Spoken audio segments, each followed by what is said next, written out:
एक एग्जाम्पल देता हूं आपको। जैसे रामायण में हनुमान जी मूर्छित हुए लक्ष्मण के लिए संजीवनी बूटी लेकर आए थे। उस टाइम संजीवनी बूटी से लक्ष्मण जी ठीक हो गए थे। ठीक वैसे ही यहाँ पर भी हनुमान जी कांग्रेस के लिए कर्नाटक में जीत के रूप में संजीवनी बूटी लेकर लौटे। जय बजरंगबली का नारा बीजेपी ने बुलवाया था, मगर उसका ज्यादा फायदा कांग्रेस को होता नजर आया। बजरंगबली की कृपा कांग्रेस पे ज्यादा हुई कर्नाटक में, और कर्नाटक की हार के साथ ही भाजपा फिलहाल तो दक्षिण भारत से बाहर हो गई है।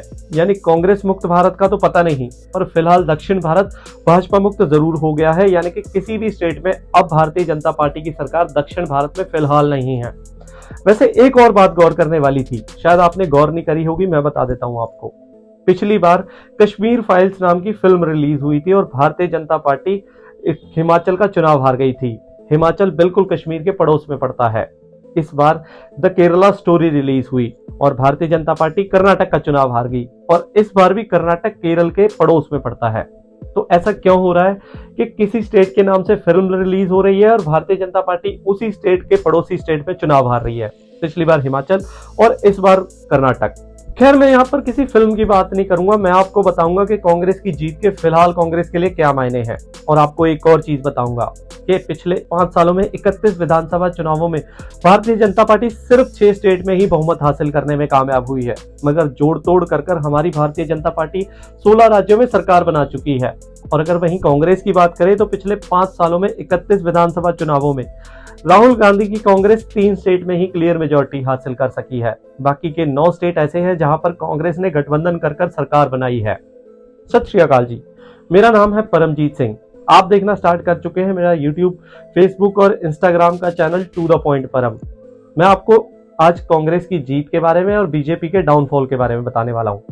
कांग्रेस की जीत सिर्फ कर्नाटक के लिए नहीं बल्कि पूरे देश के लिए मायने रखती है, क्योंकि अगले साल लोकसभा के चुनाव होने वाले हैं और लोकसभा चुनावों को फाइनल मैच की तरह देखा जाता है। मगर फाइनल मैच से पहले कर्नाटक के चुनावों को सेमीफाइनल मैच समझा जा रहा था, क्योंकि इसमें दोनों पार्टियां यानी कि कांग्रेस और बीजेपी सत्ता हासिल करने के साथ साथ अपनी नेशनल लेवल पर परफॉर्मेंस भी जाहिर करना चाहती थी। क्योंकि जितना ज्यादा वोट शेयर और सीट यहां पर कर्नाटक चुनाव में बीजेपी या कांग्रेस को मिलती, उसी हिसाब से लोकसभा चुनावों को देखा जाता। तो कुल मिलाकर पिछले 5 सालों में 31 विधानसभा चुनाव हुए, और अगर अगले साल लोकसभा इलेक्शन के हमको रिजल्ट का अंदाजा लगाना है तो पिछले 5 साल के 31 विधानसभा चुनावों के रिजल्ट्स को नजरअंदाज नहीं किया जा सकता, क्योंकि उसी में हमें पता लगता है कि जनता ने पिछले 5 सालों में 31 विधानसभा चुनावों में किसको वोट ज्यादा दिया है।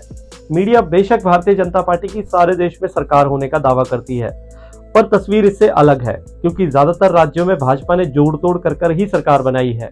जनता ने क्लियर मेजोरिटी काफी सारे राज्यों में बीजेपी को नहीं दी है।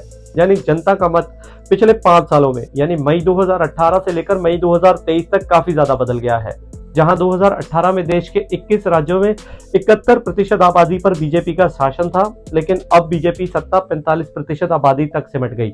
2014 में नरेंद्र मोदी प्रधानमंत्री बने थे, उस टाइम बीजेपी सिर्फ 7 राज्यों में थी। फिर 2018 के आते आते बीजेपी शासित राज्यों की संख्या बढ़कर 21 हो गई, यानी बीजेपी ने काफी तरक्की करी। उस टाइम 2018 में बीजेपी का ये बेस्टेस्ट परफॉर्मेंस था कि वो पूरे देश में 21 राज्यों में है। मगर फिर 2018 के बाद भाजपा का डाउनफॉल स्टार्ट हो गया। मई 2018 से लेकर दिसंबर 2018 तक 6 राज्यों यानी कि एक छत्तीसगढ़, दूसरा कर्नाटक, तीसरा मिजोरम, चौथा राजस्थान और 5वां तेलंगाना में विधानसभा चुनाव हुए। मगर भारतीय जनता पार्टी को इनमें से कहीं पर भी पूर्ण बहुमत नहीं मिला।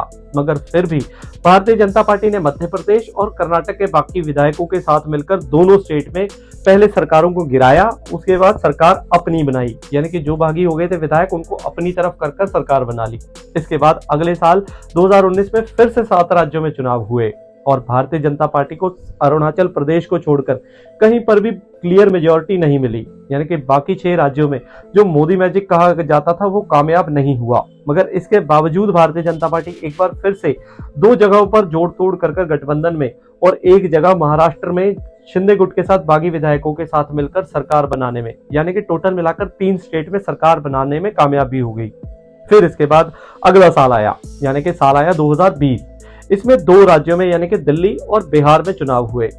बीजेपी ना तो दिल्ली में आई और ना ही बिहार में आई, मगर भारतीय जनता पार्टी ने बिहार में नीतीश कुमार के साथ गठबंधन कर वहां पर सरकार बना ली। पर यह सरकार बहुत ज्यादा नहीं चली और 2022 में नीतीश बाबू का भारतीय जनता पार्टी से मोहभंग हो गया। उन्होंने भारतीय जनता पार्टी को साइड किया और वहां पे लालू प्रसाद यादव की पार्टी के साथ गठबंधन कर फिर से सरकार बना ली। फिर 2021 आया और 2021 में असम, केरल, पुदुचेरी, तमिलनाडु और ममता दीदी का पश्चिम बंगाल, इन स्टेट्स में इलेक्शन हुए। कुल मिलाकर 5 स्टेट में इलेक्शन हुए, मगर फिर भी कहीं पर भी मोदी मैजिक काम नहीं किया और 5 स्टेट में clear majority Bharatiya Janata party को कहीं पे नहीं दी। यानी जनता ने भारतीय जनता पार्टी का कहीं साथ नहीं दिया। पर फिर भी भारतीय जनता पार्टी ने AINRC के साथ मिलकर पुदुचेरी और निर्दलीय विधायकों के साथ मिलकर असम में सरकार बना ली। इसके बाद 2022 में फिर से 7 स्टेटों में चुनाव हुए और इस बार भारतीय जनता पार्टी को 7 में से 4 स्टेट में बहुमत मिला। यानी कि 4 स्टेट में जनता ने भारतीय जनता पार्टी में विश्वास जताया, मगर इन 4 स्टेट्स में गोवा शामिल नहीं था। मगर फिर भी भारतीय जनता पार्टी ने फिर गोवा में जोड़ तोड़ कर वहां पर अपनी सरकार बना ली। यानी कि टोटल राज्य भारतीय जनता पार्टी के हो गए 5। उसके बाद इसी साल यानी कि जनवरी 2023 से लेकर अब मई 2023 तक त्रिपुरा, नागालैंड, मेघालय और कर्नाटक समेत टोटल 4 राज्यों में चुनाव हो चुके हैं। मगर अगर हम त्रिपुरा को छोड़ दें तो फिर से भारतीय जनता पार्टी पूर्ण बहुमत के साथ तो कहीं पे भी नहीं आई। मगर भाजपा ने कर्नाटक के हाल ही के चुनावों को अगर हम बाकी तीनों स्टेट्स के अलावा छोड़ भी दें तो तीनों स्टेट्स में भारतीय जनता पार्टी ने फिर से गठबंधन कर तीनों स्टेट में सरकारें बना ली। तो फिलहाल देश के 30 विधानसभाओं में 2 केंद्र शासित प्रदेश शामिल है, वहां दिल्ली और पुदुचेरी आते हैं।